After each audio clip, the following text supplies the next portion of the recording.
ഇത്തവണ പൂരം എങ്ങനെയുണ്ട്? പൂരം കുറച്ച് വിഷമമുണ്ടെങ്കിലും സന്തോഷമുണ്ട്.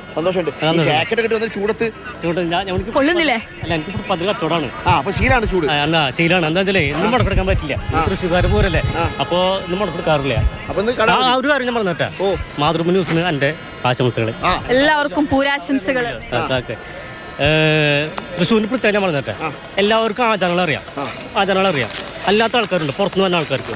അവരോട് ഞാൻ പറയാണ്, എന്താണെന്നറിയോ, അങ്ങോട്ട് നോക്കിയ പൂരം ഇതേ കണിമാനം ദാസ വരുന്നത്, ഇങ്ങോട്ട് നോക്കിയ പൂരം ടൗൺ മുഴുവൻ പൂരമാണ്. അതാണ് ഇവിടുത്തെ പ്രത്യേകത. നമ്മൾ കണ്ടതൊക്കെ വീണ്ടും കാണും, എല്ലായിടത്തും കാണും. അതാണ് സാധാരണക്കാരന് മനസ്സിലാക്കുന്ന പൂരം. വന്ന് നോക്കി കഴിഞ്ഞാൽ ഇതാ അവിടെ നോക്കിയപ്പോൾ അവിടെ പൂരം, ഇവിടെ നോക്കിയത് നെയ്തിൽക്കല അമ്മ വരുന്നു, ദേ പറഞ്ഞു പാറമേക്കല അമ്മ വരുന്നു, ദേ നമ്മുടെ കണിമാനം ശാസ്ത്ര വരുന്നു, അയ്യന്നൂള് വരുന്നു, മൊത്തം പൂരാണ്.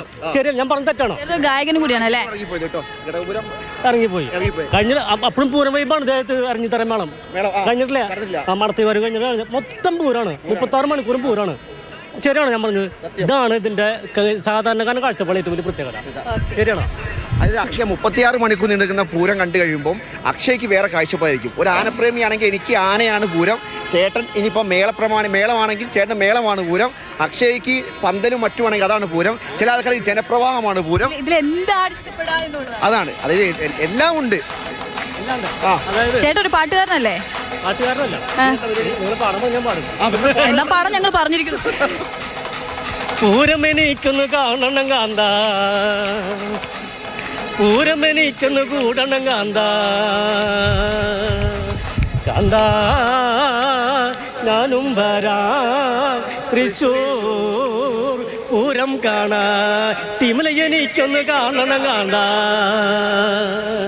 തിമില എനിക്കൊന്ന് കൊട്ടണം കാന്ത, വെടിക്കുറ്റി എനിക്കൊന്ന് കാണണം കാന്ത, വെടിത്തി എനിക്കൊന്ന് കൊളുത്തണം കാന്ത.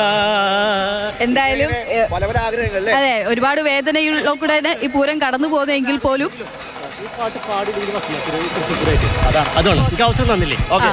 അപ്പോൾ അങ്ങനെയൊക്കെയാണ് കടന്നു പോകുന്നതെങ്കിലും അതിനൊക്കെ ഇവിടെ വന്ന ആളുകൾ ആഘോഷിക്കുകയാണ്. ആ വേദനയൊക്കെ ഉള്ളവരുടെ ഉള്ളിലുണ്ട്. ആ ചേട്ടൻ പറഞ്ഞു തുടങ്ങി തന്നെ ആ വേദനയൊക്കെ ഉണ്ട് എന്ന് പറഞ്ഞുകൊണ്ടാണ്. വേദനയുണ്ട്, പക്ഷേ സ്വാഭാവികമായിട്ടും ഇവിടെ വരുമ്പോൾ ആഘോഷിക്കുകയാണ്. വെയിലൊന്നും ആളുകൾക്ക് വന്നുകൊണ്ടേയിരിക്കുകയാണ്. ചേട്ടൻ നിങ്ങൾക്ക് എവിടുന്നാ? ഹലോ, തൃശ്ശൂർ തന്നെ. സുഖം തന്നെ. ചൂട് അടിപൊളി. ചൂട് ഒരു പ്രശ്നമല്ല തൃശ്ശൂർ പൂരത്തിന്. ഇല്ല, ഒരു പ്രശ്നമല്ല. പൂരം അടിപൊളി തന്നെ. സെറ്റാണ് പൂരം. പൂരത്തിൽ എന്താണ് ഏറ്റവും സെറ്റ്?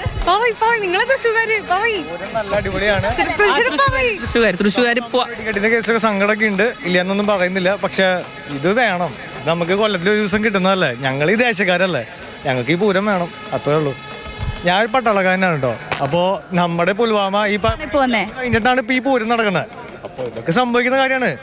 പലരും മരിക്കുന്നുണ്ട്, സങ്കടമുണ്ട്, പക്ഷെ ഇതായിട്ട് നടക്കട്ടെ, നമ്മുടെ സന്തോഷമല്ലേ.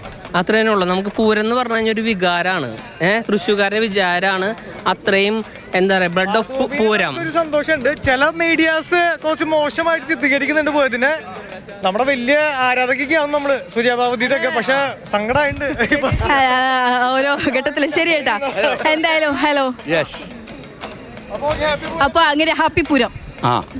അപ്പൊ അങ്ങനെ ചാലക്കുടി ടാറ്റൂമാൻ വിളിക്കണോ ചേട്ടനെ? നിറയെ ടാറ്റു ചെയ്തിട്ടുണ്ട്, മോട്ടിവേഷൻ ആയിട്ട് മൊത്തം ഫാമിലി ടാറ്റു ചെയ്തിട്ടുണ്ട് ഇതിനകത്ത്, ബോഡിക്കകത്ത്. നമ്പറൊക്കെ ഉണ്ടല്ലോ. ഇത് മൂത്തവൻ കാനഡയിൽ ഷെഫാണ്, രണ്ടാമത്തെ കപ്പലിൽ ക്യാപ്റ്റൻ, മോള് കാനറ ബാങ്കിൽ, മരുമോൻ മുൻസിപ്പൽ മജിസ്ട്രേറ്റ്, പിന്നെ കുറേ ഐറ്റംസും കാര്യങ്ങളൊക്കെ കിട്ടും. Tattoo you only live India. ഇവിടെ ഇന്ത്യൻ, ഇവിടെ ഇവിടെ പുറത്തേക്കുന്നത്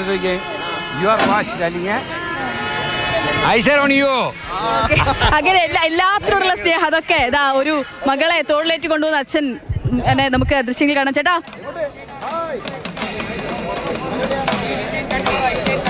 എവിടുന്നാ? തൊട്ടടുത്ത് തന്നെ ഞങ്ങൾ. മോളുടെ പേരെന്താ? ആദ്യത്തെ പൂര? രണ്ടാമത്തെ പൂരം. നല്ല കണ്ണാടി വാങ്ങിയിട്ടില്ല. വെറൈറ്റി ആണല്ലോ കണ്ണാടി. ചേച്ചിക്ക് തരാമോ? കുഞ്ഞു പലയിടങ്ങളിൽ നിന്നുള്ള പൂരം കാണാൻ വേണ്ടി, പൂരക്കാഴ്ചകൾ കാണാൻ വേണ്ടി അവിടേക്ക് എത്തിയിട്ടുണ്ട്. അവരുടെ വിശേഷങ്ങൾ ഒക്കെയാണ് നമ്മൾ ഇത്രയും നേരം കേട്ടുകൊണ്ടിരിക്കുന്നത്.